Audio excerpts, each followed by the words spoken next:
Hey there, Neddy here, and today I bring you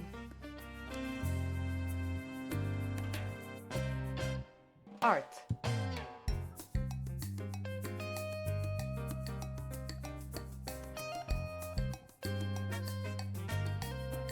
So this is the first in many videos to come of a new series on my channel, which I'm calling my art recap series.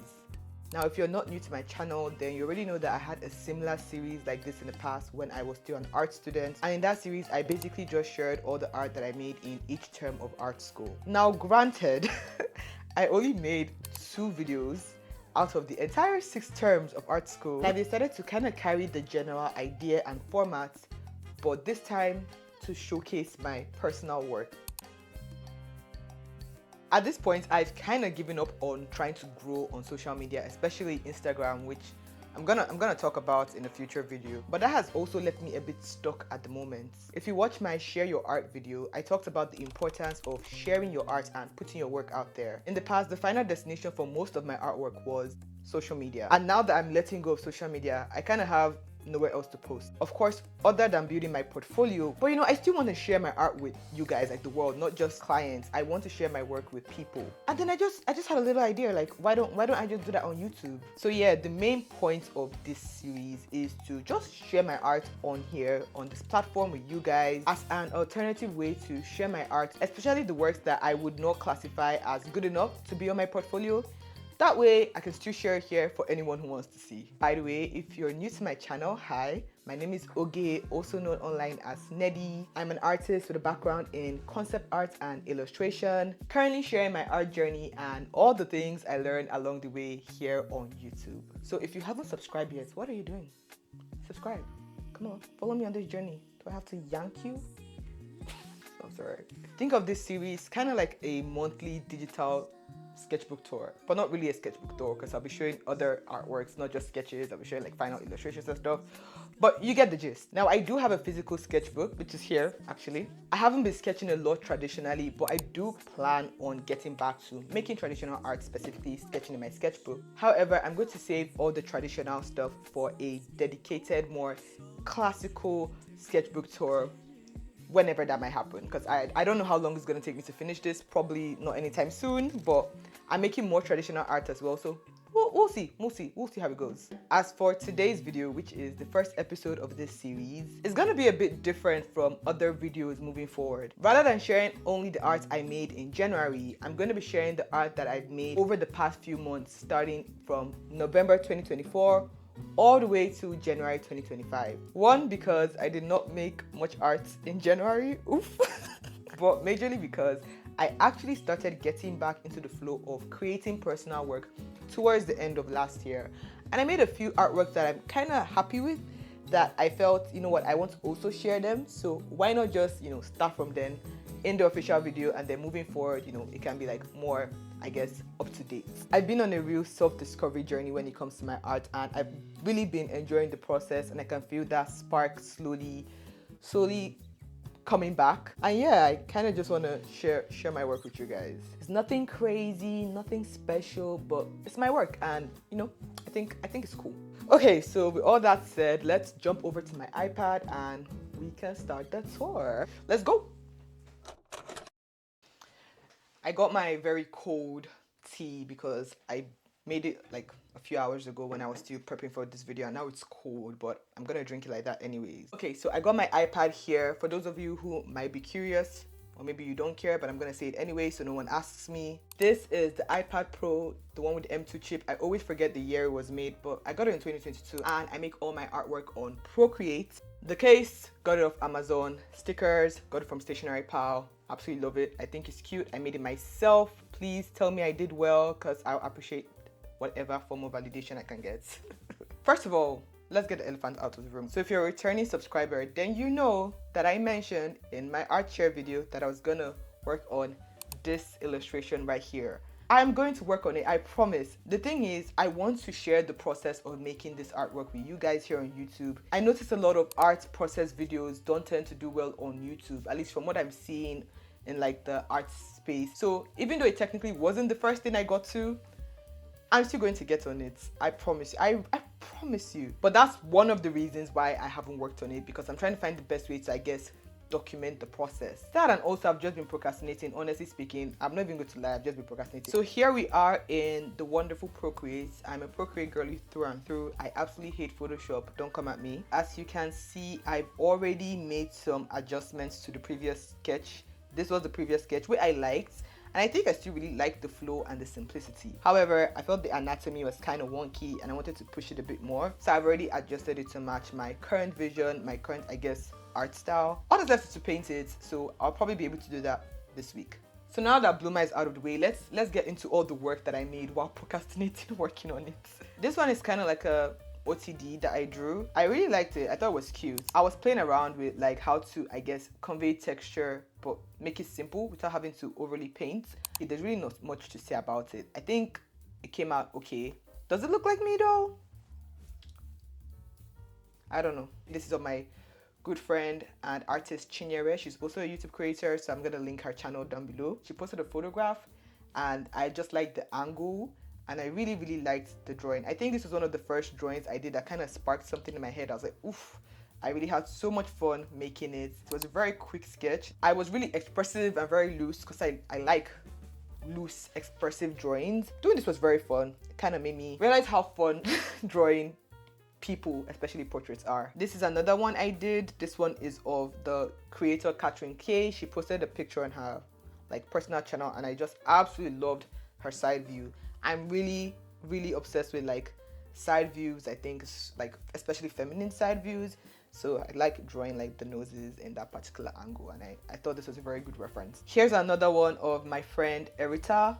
She's also an artist, not a YouTuber though, but I'll link her Instagram. What I like about this one is the lines. Again, very expressive. I was kind of like going through my expressive phase, but all I wanted to do was just make things very loose and very like stylized and very graphic, and this is a perfect example of that.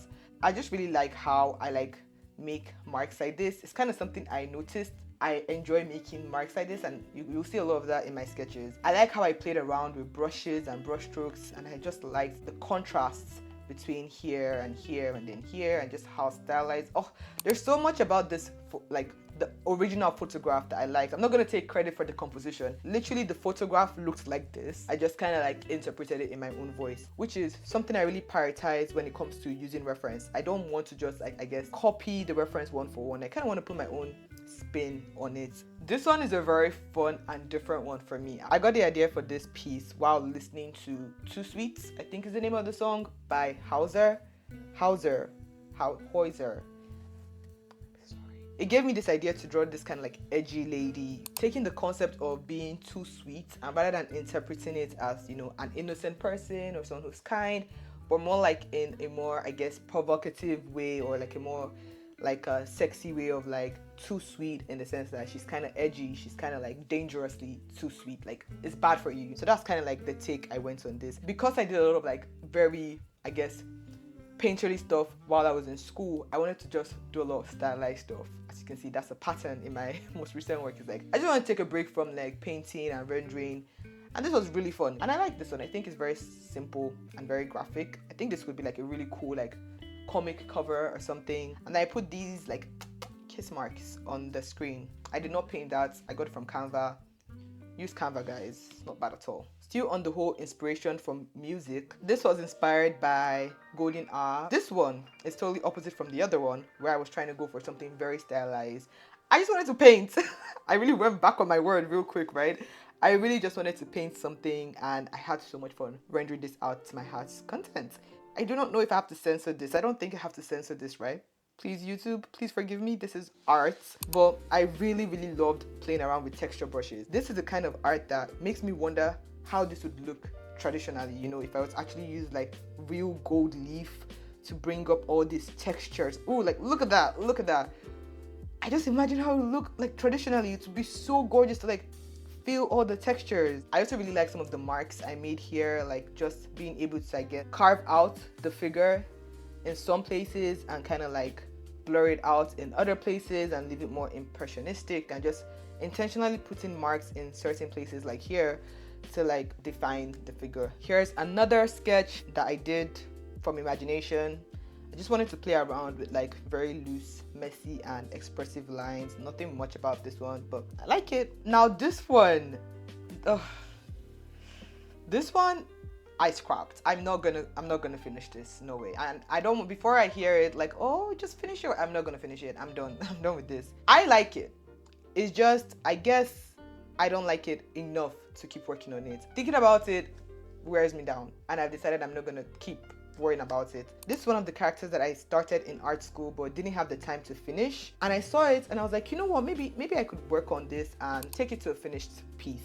And I started working on it. I was really enjoying the process. I changed the design a little bit more to, I guess, be better, because I don't think it's still good design, and I just got tired of it. That's it. I simply got tired of it. At that point I was not in the mental place to do the kind of like heavy concept art rendering kind of thing. And I know it's just a little bit, it just needs a little bit more of polishing, but I could not be bothered. So that's this one. I just have to charge my camera so it does not die. Just give me a moment. Okay, we're good. Okay, let's get back to this. This is another incomplete one that will most likely never get completed, or maybe it will, I don't know. I had a sketch, the original sketch, and I really liked how, I guess, stylized it was. I liked the shape language, I liked her expression, but during the process I kind of lost that original energy I had, and I tried so hard to bring it back, but as it continued to get closer and closer, it just felt less and less like the original sketch, which is obviously not great. As much as I think the new version is nice, I just don't think that was what I was going for. One of the reasons is because I struggled a lot with the hands, and I tried to originally have her hands like this, but it kept looking weird. Just didn't feel right. And I know all I had to do was to take a reference, but I was being stubborn and I wanted to challenge myself. So I did not take a reference, and the result, I struggled, and now I've given up. But yeah, I should have just taken a reference photo so that it could have made my life easier. This was inspired by a photo I saw on Pinterest. Actually, it was an ad I saw on Pinterest, and I really liked it, and I had the idea of like just stylizing it. I really like this one. I knew that I wanted to make something very bold and simple, but you know, also I guess painterly, if that makes sense. It's just shiny, and you know how I love me my shiny things. I like the way I painted the hair specifically. It's amazing how a few brush strokes can do so much if you put them in the right places with the right contrast and value, rather than having to go in there and paint every single strand of the braid. Just a few of the right marks can do so much more. One thing I also really like about this one is the play of negative space. I also really like the shape language, all the like angles and the way everything just feels so compact. Very satisfying. Next we have this one, which was a gift to my two best friends, Farida and Uju. I wanted to capture their personalities, and you know, I think I did a good job in that. Drawing people that I know personally just brings me so much joy. I love being able to capture someone's likeness and essence in my own way, make it very expressive. It's just very fun. We have this portrait study of my friend from secondary school. I really love this study. This is honestly, I think, my favorite painting that I've ever made, or favorite study, I guess, that I've ever made. It's everything I'm looking for. I love the lighting, I love the colors, I love the brush strokes, I love the marks, very expressive. And I did it relatively quick, so I think this took me about like 2 hours or a little over 2 hours to paint. I was originally just going to stop at it being a drawing similar to the one I did of Chinyere, but the lighting on the reference was just so good, and I just really wanted to try capturing that. For this painting, I only used a few brushes. I used, I believe, the default oil brush on Procreate, the sharp render brush from Jean Sketch Brush Pack, and I believe I used the Salamanca as well, which is default to Procreate. Yeah, just about that. It was really fun to paint. And I'm going to end on my recent, most up-to-date self-portrait that I made towards the end of last year. I really love this painting. As much as I love capturing the essence of my friends and other people, I think it's also important to, you know, capture your own essence. I know people don't like painting self-portraits, but I don't see any harm in, you know, occasionally drawing yourself. It's not self-indulgence. It's a good practice. Around the time I made this, I was in a really low space mentally. I was struggling with my art, struggling with calling myself an artist, my identity as an artist, and painting these portraits really helped boost my confidence in many ways. I actually shared the process of painting this self-portrait on my YouTube channel and dive deeper into why painting self-portraits can help you build your confidence as an artist. And if you're interested in watching that video, I have it linked here for you to check out next. I'm really excited to make more art and share them all with you guys. I already have a few more whips that I'm very, very excited to work on. But I have been talking for over an hour and I am tired now, so yeah. Thank you so much once again. Don't forget to like and subscribe if you haven't yet, all that fun jazz. And I'll see you in the next video.